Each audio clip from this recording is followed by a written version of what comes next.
देखें अब income statement का फॉर्मेट क्या होता है वो बताती हूँ।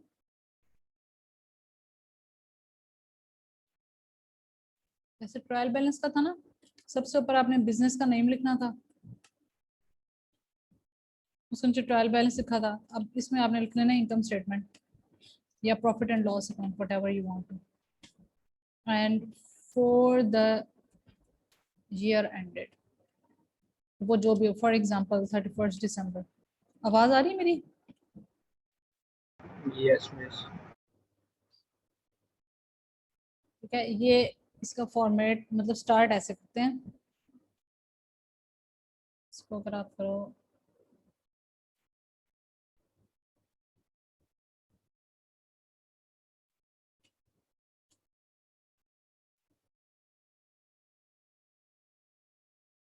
ठीक है, ये ऐसे होता है। और इसके नीचे आपका जो बनता है दैट इज पर्टिकुलर्स, जो डिटेल्स हैं वो लिखनी है। और इसके आगे दो कॉलम्स बनते हैं, one is for debit amount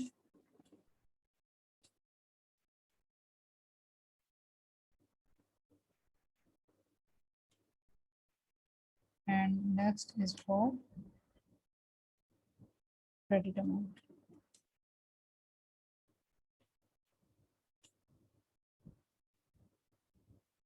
अगर आप चाहें तो हम इसको वर्ड में भी बना सकते हैं।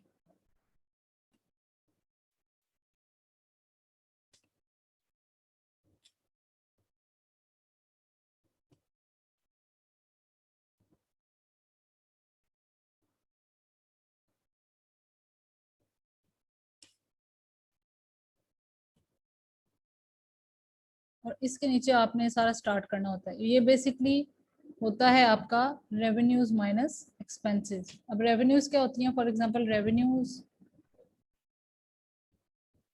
ये टोटल की टोटल आ जाएंगी इसके अंदर। जैसे कि फॉर एग्जांपल उनकी एक बिजनेस है जिसकी रेवेन्यू जो है वो जनरेट हो रही है दो सोर्सेज से। अगर हम ये कहें फ्रॉम सोर्स वन, तो वो लिख लेंगे अमाउंट हम इसमें। बल्कि ना आपका ये कॉलम वन नहीं होता है, डेबिट क्रेडिट नहीं होता, सॉरी।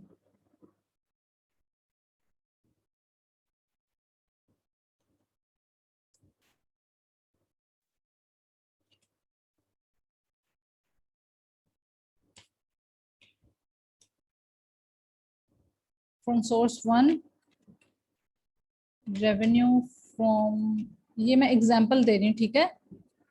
ये सिंपलेस्ट फॉर्म जो है ना इनकम स्टेटमेंट की, ये मैं वो बता रही हूँ। For example from source one जो थी वो थी फॉर एग्जांपल 10,000, इसको इनर कॉलम में लिखते हैं।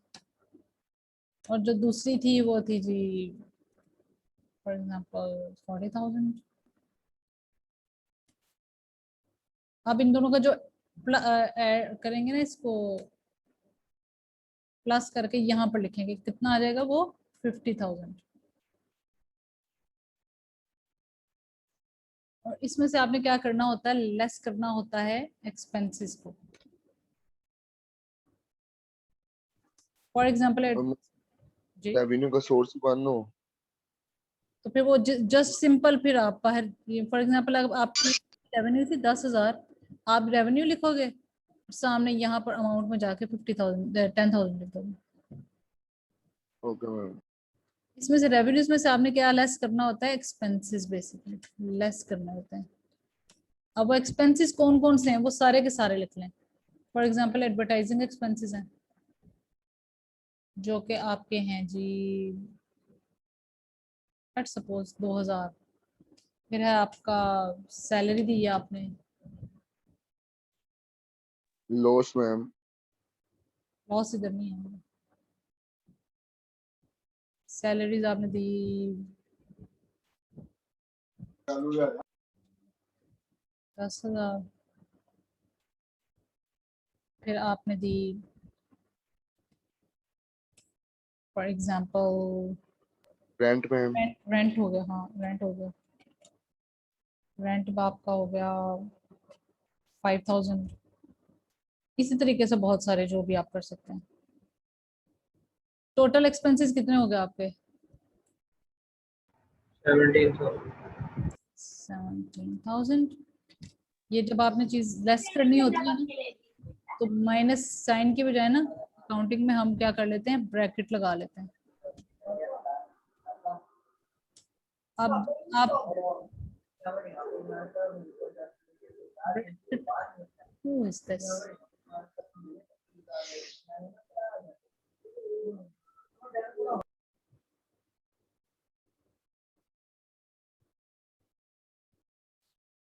ये 17,000 आ गया। अब 50,000 में से आप 17,000 लेस करो, क्या आएगा? 33,000। 33,000 पॉजिटिव में आंसर है, तो ये क्या हुआ? Bracket without. हाँ, ब्रैकेट के विदाउट। ये प्रॉफिट होगा या लॉस होगा? प्रॉफिट। यस। इसको हम बेसिकली लिखते हैं नेट इनकम, ठीक है। अब ये नेट इनकम अगर प्लस में है ना, तो ये इनकम है, यानी कि ये प्रॉफिट है। और अगर ये माइनस में है ना, तो ये क्या होता है? लॉस। ठीक है। ये एक बता दिया आपको simplest form of income statement. इतनी समझ आई है? Yes ma'am. अगर लॉस होगा तो नेट लॉस से हम मेंशन कर देते हैं। हाँ, और ये होता फिर ये है कि जब इसके बाद हम बनाते हैं ना बैलेंस शीट, तो बैलेंस शीट में एक तो हम ट्रायल बैलेंस से अपने जो सारे आइटम्स हैं वो उठा के लेके जाते हैं, जो कि कौन से होते हैं, एसेट्स, लायबिलिटीज और कैपिटल और ड्राइंग्स। और इधर से ये लेकर जाते हैं नेट लॉस या नेट इनकम, जो भी आपके होते हैं। अच्छा, अब आप लोगों ने डिविडेंड का सुना हुआ है ना? अच्छा, ये समझ आ गई है? इसको अगर हम वर्ड में भी बनाएंगे तो बन जाएगी। नेक्स्ट टाइम आप क्लास में आओगे ना, मैं क्लास में भी एक बनाकर दिखा दूंगी, और उसका जो क्वेश्चन है वो हम स्क्रीन पे लगा लेंगे और बोर्ड पे सॉल्व कर लेंगे, ठीक है? Okay miss. मैम ये नेट इनकम हटा के क्यों लिखा? हाँ, ये गलती थी, नीचे नहीं, सामने ही आएगी। ये बेसिकली एक कॉलम है ना, कॉलम के तौर पर लिखा हुआ। और ये पर्टिकुलर्स भी